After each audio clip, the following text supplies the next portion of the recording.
Video games nowadays suck. This is especially highlighted by the fact that indie titles such as Among Us are dominating many AAA games, a clear sign that large-scale game companies have taken a nosedive in the eyes of the public. This isn't exactly a new problem. For years, there have been videos on YouTube about why games are so bad, but it might not be the video game company's fault. When I first sat down to make this video, I was genuinely angry at the companies because I had a lot of issues and I thought it was their fault. But as I have thought more about gaming, I realized the problem is not the companies, but societal values in general. People will talk about microtransactions, half-baked campaigns, and buggy releases.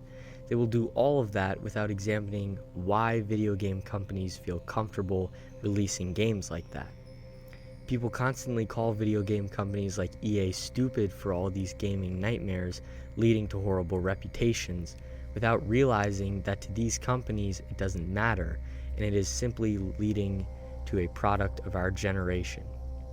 In this video, we'll be taking a look at not what the problems with video games are specifically, but rather why companies allow themselves to consistently fall into these traps.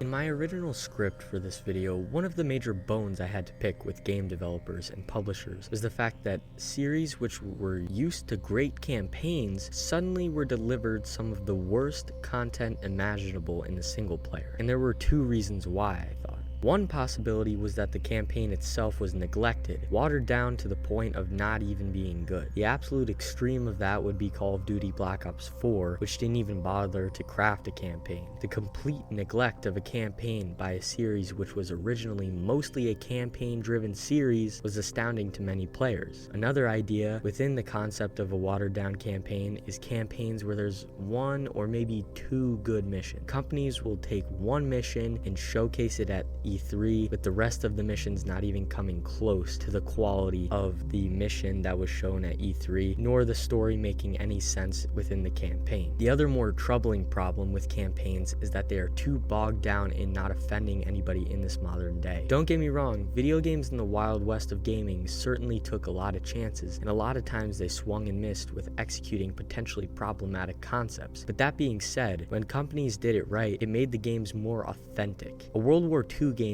wouldn't be the same without Nazis or the swastika, because those are an important part of history. And yet in the COD World War II campaign, a lot of the more dark parts of the war are missing. Another stranger example would be Star Wars Battlefront 2's campaign, which from the very start was safe. Possibly the safest campaign ever put in a shooter game. The whole point was to be a bit edgier, controlling a stormtrooper, but then quickly it devolves back into a fight against the Empire with our strong-willed protagonist who has the greatest morals that anybody has ever seen. There is never any conflict about what our character should do. There is never any opportunity for us to continue fighting for the Empire. These seem to be at least two of the problems I've noticed with campaigns, although obviously those could be broken down more, and they have been by other YouTubers, so I won't go into much more detail. So now the question becomes, why would companies be okay with the near complete collapse of their single player market? Besides games like Minecraft and those put out by Nintendo, who is a serious outlier when it comes to publishing games, offline gaming is at an awful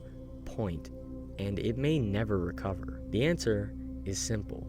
It costs a company less to make a safe campaign, or none at all, rather than make a campaign that players will only play once or maybe twice before entering the multiplayer space. Especially nowadays with microtransactions and online DLCs, which we will cover later, the reasons for campaigns has become greatly diminished. That means companies have less reason to make them in the first place. Further complicating games' efforts for good offline modes is the fact that it often draws the ire of groups of people who don't even play the game. The response to the Battlefield 5 trailer and the subsequent comments by a developer about being on the right side of history, quote unquote, and the ultimate failure of Battlefield 5 demonstrated once and for all that companies couldn't win. If they tried to stay safe from their game, it went bust in the gaming community, but if they went hardcore, it drew criticism from every other group. That's why I don't entirely blame Call of Duty Black Ops 4 for not having one. Even though the game was still a commercial failure, they made $500 million in 3 days.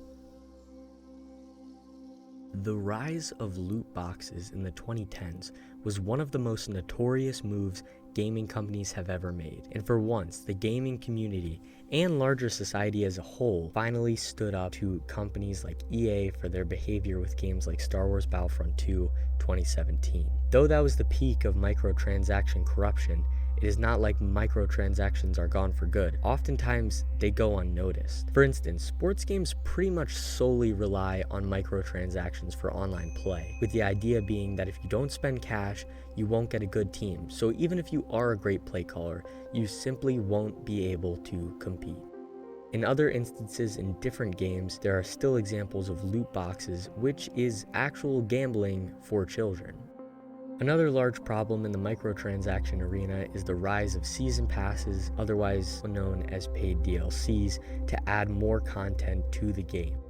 This has become just the latest, laziest excuse video game companies use to make even more money, to squeeze more dollars out of a product that will make more than most people could dream of anyways. In game after game nowadays, there are paid DLCs and plans for season passes right from the start. One game that surprised me in this regard was LEGO Star Wars The Skywalker Saga. I've been playing it to make a video on it, and I found out that they were selling character bundles a week after launch. I understand add-ons if like another movie was created or another idea was made, but they had this planned out and didn't release it simply so they could sell it separately, which is disgustingly greedy by TT Games. Having a set schedule for release dates for DLCs is the ultimate middle finger from the developer to the gamer, basically saying, hey, we have the content you want, but we're gonna keep it so that you can pay for it later. For some games, like the new Battlefield, this is doubly stupid on the developer's part because they flop on launch and don't even get to release all the content that would have saved their game. As with the campaign, we have to consider why companies are doing this. The simple answer is they make a lot of money by having microtransactions and season passes. GTA 6 isn't even a thing, simply due to the fact that GTA 5 makes so much money for Rockstar Games. Why risk investments in other projects when you can use your multiplayer to make you bank over and over by having content drops to keep it minimally new? By updating, it keeps creators talking about the game and therefore letting kids get exposure to all the new things they can buy. Even if there is public backlash, a company can weather the storm simply by putting out a few statements, adding a little bit of content faster, and continuing to sell microtransactions as if nothing was wrong, such as Battlefront 2 2017. The above two problems, however, pale in comparison with the third. Buggy games have always been a part of the industry, which is natural. However, by the time we got to the late 90s and into the early 2000s, the expectations began to rise.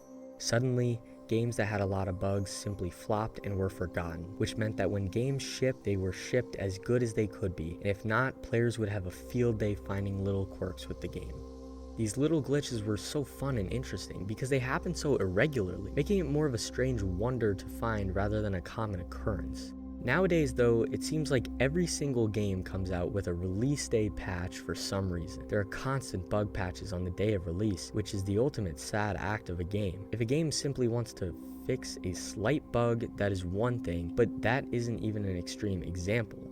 The obvious slam dunk would be to talk about Cyberpunk 2077, a game that was in development hell for so long and yet couldn't properly run at all. It is amazing how much more time has led to backwards, lazy development by companies.